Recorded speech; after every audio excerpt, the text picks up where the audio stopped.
Hi everyone, Lori McKenzie, Christian mental health therapist, here to complete my recent edition of Look, Psychology in the Bible. And today we're going to talk about a therapy approach called motivational interviewing. I was really excited when I made the connection to the way that God and Jesus especially directly in the New Testament approach people and problems and decisions, that very reminiscent of this approach that we call motivational interviewing.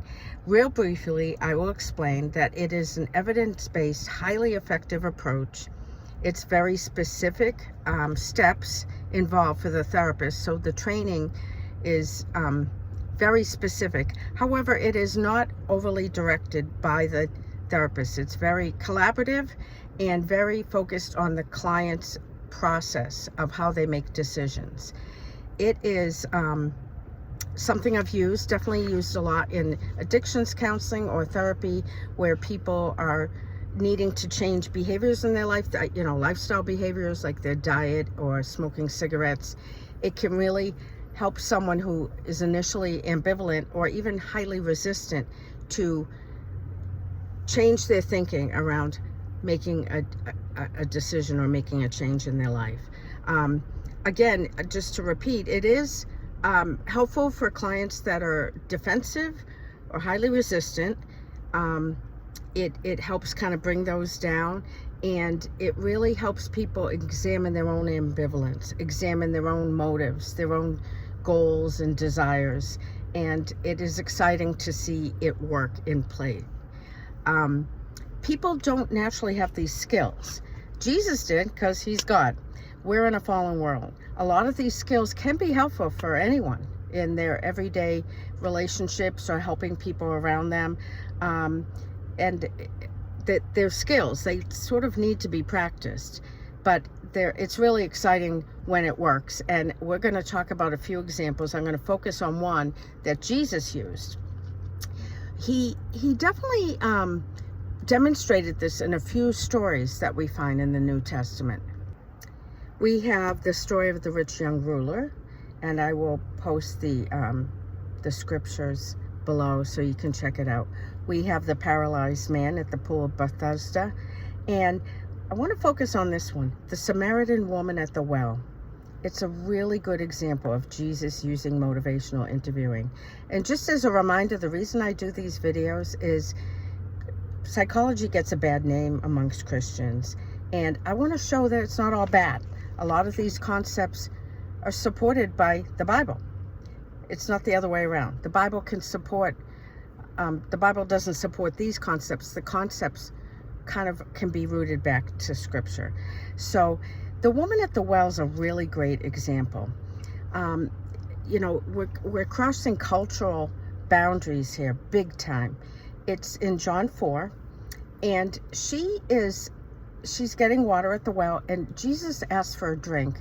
And at the time, she's like, why would you ask me for a drink? I'm a Samaritan woman. You're a Jew. This doesn't happen.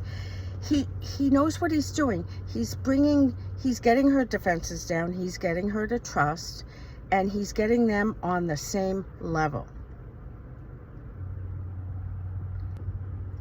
It's beautiful how much he does in this short little bit of time. Then we'd start talking about the water. He quickly brings in the living water, which is confusing to her. But she's curious because she trusts him. Then he makes more comments and questions, and as she questions, how can you get this living water? You don't even have a pail or bucket with you, just kind of common everyday things. And he's alluding to this living water. Somewhere inside she knows she needs this. He asks for her to go get her husband. He knows that there's no husband. He knows that there's been many husbands in the past. He knows there's a checkered past. And he knows that this question is going to produce her saying that.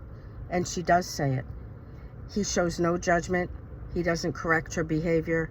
He doesn't do any of the things she might expect. This creates in her part of what we try to create in motivational interviewing, an internal process where she's realizing her own sin, her own, that she has this checkered past and that she needs this living water. He does it so beautifully. It's so amazing. I mean, the story is amazing no matter what, but looking through it through the lens of motivational interviewing, as far as we can tell from the text in scripture, he does it so beautifully. She wants this living water. She has a container where she's getting the worldly water that she needs, and she drops it and goes.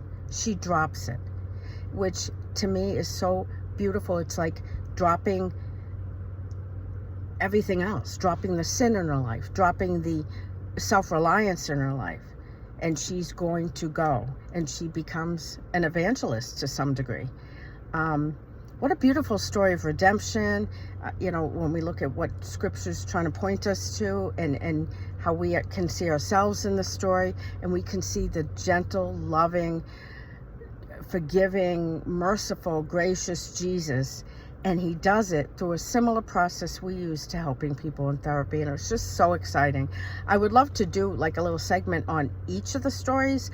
I want to do that, but I'm not sure that anyone else wants to hear about it. So if you do, I don't have a ton of followers at this point, but if you do want to hear the other stories dissected a little bit, let me know.